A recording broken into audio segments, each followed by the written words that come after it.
ជំរាបសួរបងប្អូនទាំងអស់គ្នាសូមស្វាគមន៍មកកាន់ The Live Show សម័យជីវិតបាទថ្ងៃនេះផ្លាច់ខ្ញុំអត់បានថតវីដេអូផ្ទាល់ដើម្បីចែកម្លែកជូនបងប្អូនទេខ្ញុំបាន record សំឡេងផ្ទាល់ដើម្បីចែកម្លែកបងប្អូនអំពីកិច្ចការងារផ្នែកធនធានមនុស្សបាទនៅក្នុងការចែកម្លែកសំឡេងផ្ទាល់ក៏ដូចជា podcast បែបនេះខ្ញុំនឹងចែកម្លែកបទពិសោធន៍ផ្ទាល់ខ្លួនរបស់ខ្ញុំអំពីថាតើម្ចាស់អាជីវកម្មចំណាយអ្វីខ្លះនៅពេលដែលគាត់មិនបានយកចិត្តទុកដាក់អើពើឬក៏មិនបានវិនិយោគគ្រប់គ្រាន់ទៅលើផ្នែកធនធានមនុស្សបាទតើម្ចាស់អាជីវកម្មហ្នឹងគាត់បានជួបប្រទះនឹងប្រឈមមុខអ្វីខ្លះនៅពេលដែលគាត់មិនបានយកចិត្តទុកដាក់នៅពេលដែលគាត់អត់មានផ្នែកធនធានមនុស្សនៅក្នុងអាជីវកម្មរបស់គាត់ដូច្នេះបងប្អូនកុំភ្លេចទេសនា podcast នេះដល់ចប់ខ្ញុំនិយាយអំពីតើចំណាយអ្វីខ្លះដែលធ្វើឲ្យម្ចាស់អាជីវកម្មឬក៏អាជីវកម្មរបស់គាត់មិនមាន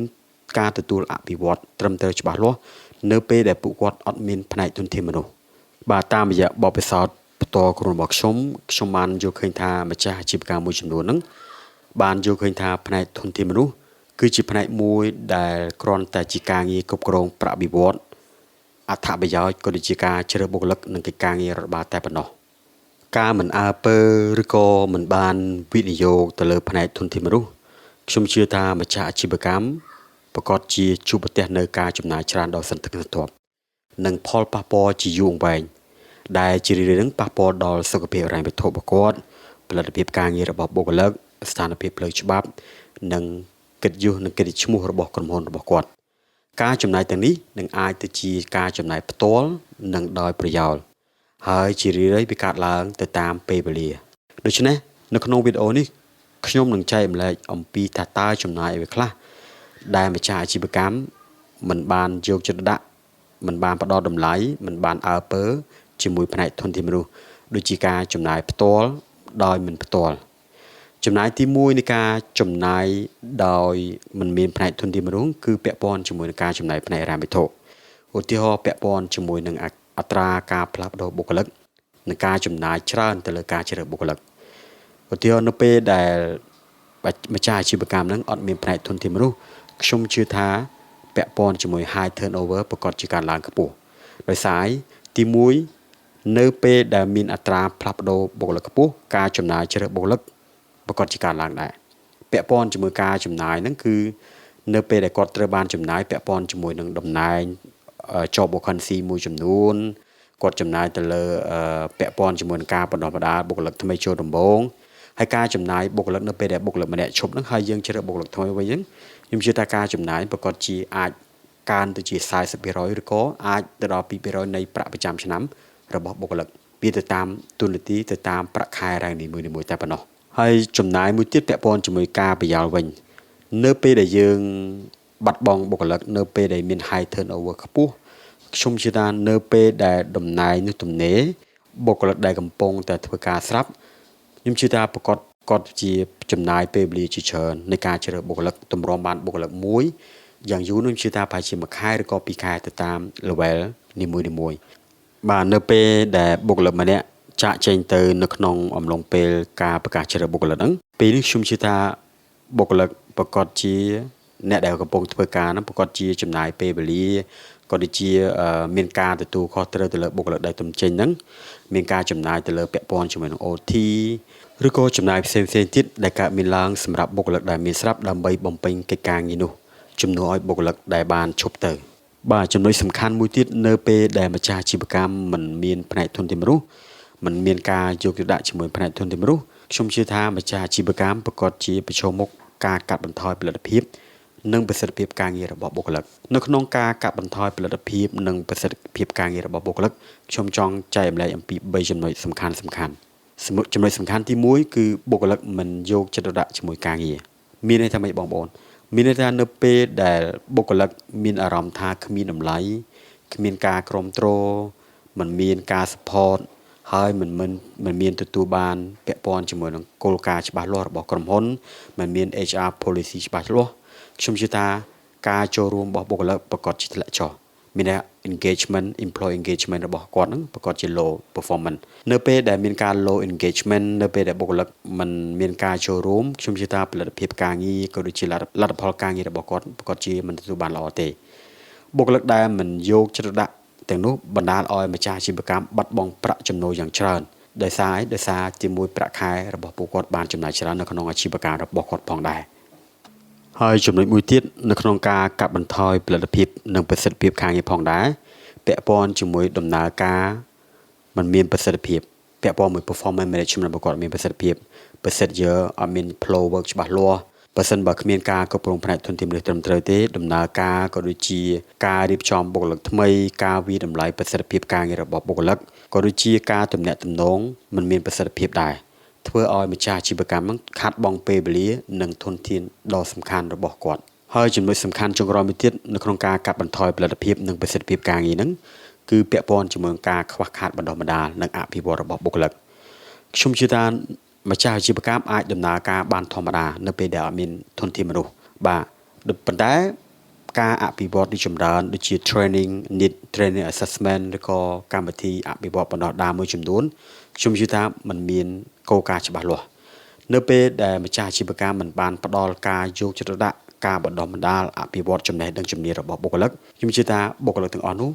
มันមានជំនាញច្បាស់លាស់ធ្វើឲ្យមានការរារាំងដល់ការរីកចម្រើននិងការបង្កើតអ្វីដែលថ្មីសម្រាប់អភិវឌ្ឍអាជីវកម្មរបស់គាត់នៅពេលដែលអត់មាន training program ត្រឹមត្រូវខ្ញុំជឿថាបុគ្គលិកដែលមានសមត្ថភាពមានចំណេះដឹងមានជំនាញហ្នឹងនឹងនឹងចេញទៅពីក្រុមរបស់គាត់ដែលធ្វើឲ្យគាត់យកឃើញថាក្រុមហ៊ុនរបស់គាត់ធ្វើការហ្នឹងมันមានការអភិវឌ្ឍបណ្ដុះបណ្ដាលជាពិសេស career path របស់គាត់អាជីពការងាររបស់គាត់มันមានភាពច្បាស់លាស់នៅក្នុងកន្លែងធ្វើការរបស់គាត់បាទចំណុចសំខាន់មួយទៀតនៅពេលដែលម្ចាស់អាជីវកម្មអត់មានផ្នែកធនធានមនុស្សមិនបានយកចិត្តដាក់ជាមួយផ្នែកធនធានមនុស្សខ្ញុំជឿថាម្ចាស់អាជីវកម្មប្រកាសជាប្រឈមមុខជាមួយនឹងហានិភ័យផ្លូវច្បាប់និងបណ្ដឹងផ្សេងផ្នែកធនធានមនុស្សដើរតួនាទីយ៉ាងសំខាន់ណាស់បងប្អូនពាក់ព័ន្ធជាមួយនឹងគាត់ជាអ្នករៀបចំទៅលើ compliance work មួយចំនួនគាត់ make sure ថាតើក្រុមហ៊ុនរបស់គាត់នឹងត្រូវតែអនុវត្តអនុលោមទៅតាមច្បាប់ការងារដែលមានចែងនៅក្នុងប្រជាជាតិកម្ពុជារបស់យើងឧទាហរណ៍គាត់ត្រូវតែសង្កេតត្រូវតែអនុវត្តពាក់ព័ន្ធជាមួយនឹងប្រាក់បន្ថែមម៉ោងឬក៏សុវត្ថិភាពការងាររបស់បុគ្គលិកច្បាប់ជប់ផ្សេងធ្វើយ៉ាងណាឲ្យក្រុមហ៊ុនរបស់ម្ចាស់អាជីវកម្មហ្នឹងអនុវត្តត្រឹមត្រូវច្បាស់លាស់ទៅតាមច្បាប់ការងារនៅក្នុងប្រទេសខ្មែររបស់យើងឧទាហរណ៍នៅពេលដែលអត់មានផ្នែកធនធានមនុស្សនៅក្នុងកន្លែងរបស់គាត់ឧទាហរណ៍នៅពេលដែលបុគ្គលិកគាត់មានបញ្ហាគាត់មានវិវាទការងារនៅពេលដែលម្ចាស់អាជីវកម្មគាត់ប្រឈប់បុគ្គលិកដោយខុសច្បាប់ទៅតាមការងារខ្ញុំជឿថាការទាមទារសំណងឬក៏ការវិវាទដោះស្រាយបញ្ហាទៅលើអត្ថប្រយោជន៍ប្រាក់ខែផ្សេងៗដែលគិតមិនតាមត្រឹមត្រូវមិនបានគោរពលក្ខខណ្ឌច្បាប់ការងារមិនបានគោរពលក្ខខណ្ឌទៅតាមកិច្ចសន្យាការងាររបស់បុគ្គលិកខ្ញុំជឿថាម្ចាស់អាជីវកម្មប្រកាសជាចំណាយពេលវេលាយ៉ាងច្រើននៅក្នុងការដោះស្រាយជាមួយបុគ្គលិកហើយគាត់នឹងមានការប្រឈមមុខជាមួយនឹងបណ្ដឹងសំណងផ្សេងៗនៅពេលដែលម្ចាស់អាជីវកម្មមិនបានគោរពច្បាប់ការងារច្បាស់លាស់ត្រឹមត្រូវនៅក្នុងច្បាប់មួយចំនួនដែលបានចែងនៅក្នុងច្បាប់ការងាររបស់ប្រទេសខ្មែររបស់យើងបាទដូច្នេះផ្នែកធនធានមនុស្សដើរតួនាទីយ៉ាងសំខាន់បាទបើសិនបើអត់មានផ្នែកធនធានមនុស្សទេដែលបានកំណត់នឹងគោលការណ៍ច្បាស់លាស់ទេខ្ញុំជឿថាកន្លែងធ្វើការប្រកាសជាមានចំនួនរីករាលដាលមែនទែន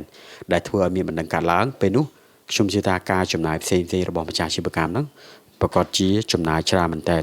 ទៅលើផ្លូវច្បាប់ទៅលើពាក្យបណ្ដឹងផ្សេងៗរបស់បុគ្គលិកនៅពេលដែលម្ចាស់អាជីវកម្មមិនបានដោះស្រាយបញ្ហារបស់បុគ្គលិកឲ្យបានច្បាស់លាស់បាទចំណុចសំខាន់មួយទៀតនៅពេលដែលម្ចាស់អាជីវកម្មមិនមានផ្នែកធនធានមនុស្សខ្ញុំជឿថាម្ចាស់អាជីវកម្មប្រកាសជាមានការប្រឈមមុខជាមួយរៀបចំផែនការរ៉ែវត្ថុមិនបានល្អមានន័យថាគាត់ខ្វះកម្លាំងដៃគូយុទ្ធសាស្ត្រយ៉ាងសំខាន់ពីផ្នែកធនធានមនុស្សជាពិសេសក្នុងការសម្រេចចិត្តជាយុទ្ធសាស្ត្រក្នុងការរៀបចំផែនការ managing plan ពាក់ព័ន្ធអត្ថប្រយោជន៍ផ្សេងៗនៅពេលដែលគាត់អត់មាន managing plan ច្បាស់លាស់អត់មាន structure ត្រឹមត្រូវខ្ញុំនិយាយថាការរៀបចំផ្នែកហិរញ្ញវត្ថុនិងការបែងចែកធនធានមនុស្សទៅតាមផ្នែកនីមួយៗហ្នឹងប្រកាសជាមិនមានប្រសិទ្ធភាពហើយការបែងចែកចំណាយទៅលើបុគ្គលិកនីមួយៗទៅលើ salary scale អត្ថប្រយោជន៍ផ្សេងៗហ្នឹងគឺมันមានភាពដំណាលភាពច្បាស់លាស់มันមានការបែងចែកត្រឹមត្រូវទៅតាមទូនាទីទៅតាម level ទៅតាម rank នីមួយៗដែលក្រុមរបស់គាត់បានកំណត់បាទការចំណាយយ៉ាងសំខាន់មួយទៀតជាមួយម្ចាស់អាជីវកម្មហ្នឹងនៅពេលដែលម្ចាស់អាជីវកម្មមិនមានផ្នែកធនធានមនុស្ស ខ្ញុំជឿថាការចំណាយទៅលើផ្នែកកេរ្តិ៍ឈ្មោះកិត្តិនាម branding របស់គាត់ទើបនៅពេលដែលអត់មានផ្នែកធនធានមនុស្សម្ចាស់អាជីវកម្មមិនទទួលបានព័ត៌មានច្បាស់លាស់តើមូលហេតុអ្វីបានជាបុគ្គលិកនីមួយៗតែងតែចេញពីក្រុមហ៊ុនរបស់គាត់ដោយសារទី1គាត់មិនបានវិភាគឲ្យបានគ្រប់ជ្រុងជ្រោយទៅលើតើបុគ្គលិកប្រឈមមុខអ្វីខ្លះនៅពេលដែលបុគ្គលិកប្រឈមមុខពាក់ព័ន្ធជាមួយបរិយាកាសការងារជាមួយនឹងបុគ្គលិក turnover ខ្ពស់បាទมันមាន work flow ច្បាស់លាស់มันមាន HR policy ត្រឹមត្រូវច្បាស់លាស់ខ្ញុំជឿថាម្ចាស់អាជីវកម្មប្រកាសជាប្រឈមមុខជាច្រើនដោយសារទី1យើងមិនអាចស្វែងរកបុគ្គលិកដែលមានសមត្ថភាពមានចំណេះដឹងមានជំនាញបរិបទច្បាស់លាស់មកបំពេញការងារនៅកន្លែងធ្វើការរបស់គាត់បានទេដូច្នេះកិច្ចការងារផ្នែកធនធានមនុស្សដើរតួនាទីយ៉ាងសំខាន់នៅក្នុងការរៀបចំទៅលើ branding របស់គាត់ជាមួយនឹងកេរ្តិ៍ឈ្មោះរបស់គាត់រក្សាបរិយាកាសការងារបែបណារក្សាគុណភាពជាពិសេស work flow បែបណាដើម្បីឲ្យបុគ្គលិកនីមួយៗទទួលបានគេហៅថាភាពស្មើគ្នានៅក្នុងការបំពេញកិច្ចការងាររបស់គាត់នៅក្នុងកន្លែងធ្វើការរបស់គាត់បាទអរគុណច្រើនបងប្អូនដែលបានតាមដានទស្សនាជាមួយនឹង Deliso សមាជិកបាទជាមួយនឹងសម្លេងផ្ទាល់ដែលខ្ញុំចែកម្លែកជាមួយផ្នែកទុនធានមនុស្សសរុបវិញនៅពេលដែលម្ចាស់អាជីវកម្មមិនបានយកចិត្តទុកដាក់ជាមួយផ្នែកទុនធានមនុស្សបាទគាត់គិតថាអត់មានផ្នែកទុនធានក៏មិនអីដែរប៉ុន្តែផ្ទុយទៅវិញនៅពេលដែលអត់មានផ្នែកទុនធានមនុស្សបាទម្ចាស់អាជីវកម្មប្រកបជាប្រឈមមុខជាច្រើនបាទដូចខ្ញុំបានជម្រាបជូននឹងពាក់ព័ន្ធជាមួយនឹងអត្រាអ្នកចេញចូលខ្ពស់ high turnover ខ្ពស់មែនតើបុគ្គលិកមិនមានការ engagement ច្បាស់លាស់បុគ្គលិកមិនទទួលបានការអភិវឌ្ឍចំណេះដឹងរបស់គាត់បាទបុគ្គលិកឆ្នើមដែលបំពេញការងារល្អមិនបានរក្សាគាត់ត្រឹមត្រូវនៅពេលដែលបុគ្គលិកល្អមិនបាននៅជាមួយគាត់ខ្ញុំជឿថាគម្រោងផ្សេងនេះប្រកាសជាជាប់គាំងឬក៏ផលិតភាពការងាររបស់គាត់ប្រកាសជាជាប់គាំងនៅពេលដែលគម្រោងនៅពេលដែលផលិតភាពការងាររបស់គាត់ជាប់គាំងចំណូលរបស់គាត់ប្រកាសជាធ្លាក់ចុះទៅតាមនឹងដែរបាទមួយវិញទៀតហ្នឹងគឺខ្ញុំជឿថាម្ចាស់អាជីវកម្មប្រកាសជា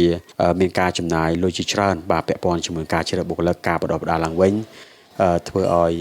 operation របស់គាត់មិនមានដំណើរការល្អប្រសើរនៅពេលដែលគាត់ខ្វះកម្លាំងពលកម្មនៅក្នុងអាជីវកម្មរបស់គាត់បាទហើយចុងក្រោយហ្នឹងគឺហានិភ័យផ្លូវច្បាប់និងការអនុលោមតាមច្បាប់ការងារពីការឡើងខ្ពស់បាទមានន័យថាគាត់ប្រកាសជាប្រឈមមុខជាមួយនឹង compliance មួយចំនួនជាប្រកាសជាប្រឈមមុខជាមួយនឹងការដោះស្រាយវិវាទការងាររបស់បុគ្គលិកបាទដូច្នេះសរុបសំខាន់មកវិញផ្នែកទុនធានមនុស្សដើរតួនាទីយ៉ាងសំខាន់ជាដៃគូយុទ្ធសាស្ត្រយ៉ាងសំខាន់របស់ម្ចាស់អាជីវកម្មនៅពេលដែលពួកគាត់អត់មានផ្នែកទុនធានមនុស្សកត្តាទាំងអស់ហ្នឹងហើយដែលធ្វើឲ្យគាត់ក្រុមរបស់គាត់មិនទទួលបានការរីកចម្រើនអភិវឌ្ឍយូរអង្វែងបាទអរគុណច្រើនបងប្អូនហើយខ្ញុំសង្ឃឹមថានឹងជួបវីដេអូថ្មីបន្ថែមទៀតដើម្បីចែកម្លែកជូនបងប្អូនអំពីជីវិតការងារបទពិសោធន៍ចំណេះដឹងជំនាញអំពីផ្នែកធនធានមនុស្សក៏ដូចជាឱកាសការងារជាច្រើននៅក្នុងប្រទេសខ្មែររបស់យើងដែលខ្ញុំបានចែកម្លែកនៅក្នុង Deliso សមាជិកបើសិនណាបងប្អូនពេញចិត្តជាមួយវីដេអូនេះបងប្អូនកុំភ្លេចជួយ support subscribe Deliso សមាជិកខ្ញុំនឹងជួបវីដេអូថ្មីបន្ថែមទៀតនៅក្នុង Deliso សមាជិកអរគុណច្រើនបងប្អូន